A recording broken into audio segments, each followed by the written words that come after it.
Hi, this is Tim of the Watchbox.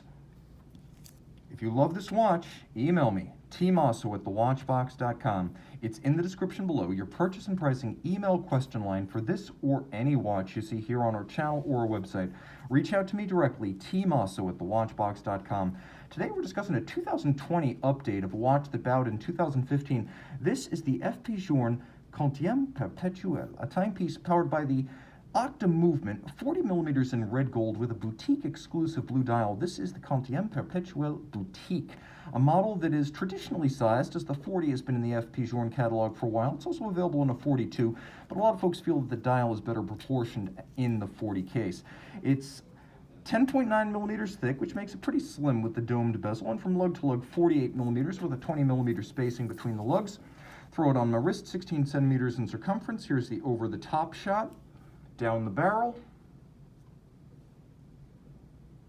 and then the cuff shot. You can see with that domed bezel and the low profile, it really does slide easily underneath the cuff.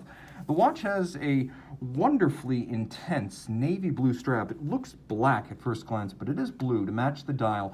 Large rectangular scale alligator leather, semi-gloss finish. You can see a folded edge, a monotone stitch, and then small round alligator scale on the bottom. So gator on both sides, more expensive, but it makes for a more durable strap. And as I like to say, these are worth it.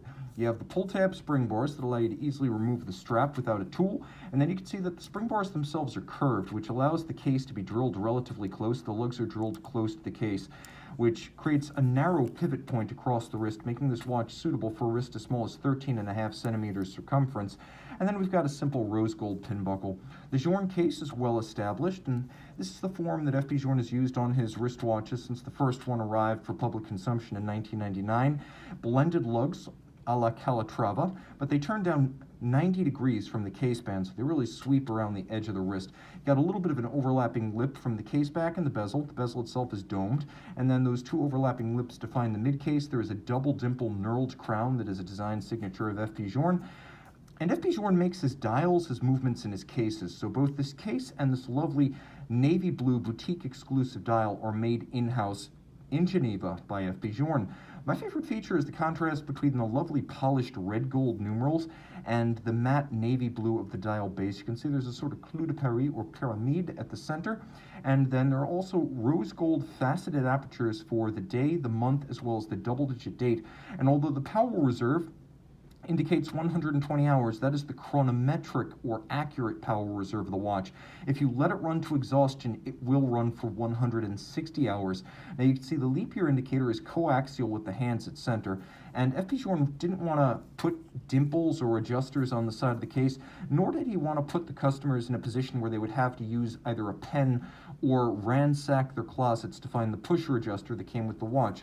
So there is a small adjustment trigger that deploys from the lug at 2 o'clock and allows you to cycle through the month. Everything else can be set from the crown. Roll it all over. This perpetual calendar, which need not be adjusted until the year 2100, is powered by the third version of the caliber 1300. A few changes since the original. The brass bridges have become 18-karat rose gold bridges and plates, both precious metal. Also, we have a unidirectional system for winding, which is more efficient than the original pre-2007 bidirectional winding system. Note that the rotor used is 22 carats, not the 21 or 18 carats, or God help us, tungsten used by other brands these days. You can also see there's an engaging and handsome decorative Grand d'Orge or barleycorn guilloche across the rotor. That's real guilloche, not stamped. Circular Côte de Genève across the bridges, black polished screws. FP Journe beveling is getting better and better. Every year it looks a little bit less mechanical, and you can see it's really starting to look rounded, smooth, and mirrored. So the quality of these watches is improving in subtle ways with time.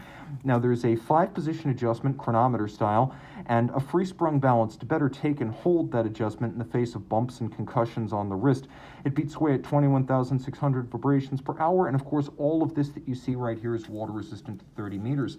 This is the new for 2020 dial that does away with the previous constrained inner dial and outer dial divide. The previous watch had a little bit of a egg or football-shaped lateral constraint to all of its functions. So there was a bezel surrounding the functions, and then there was everything outside of that bezel on the dial. It didn't look organic.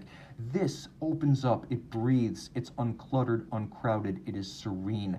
The upgrade for 2020, and this, the boutique exclusive model. Email tmosso@thewatchbox.com for purchase and pricing details.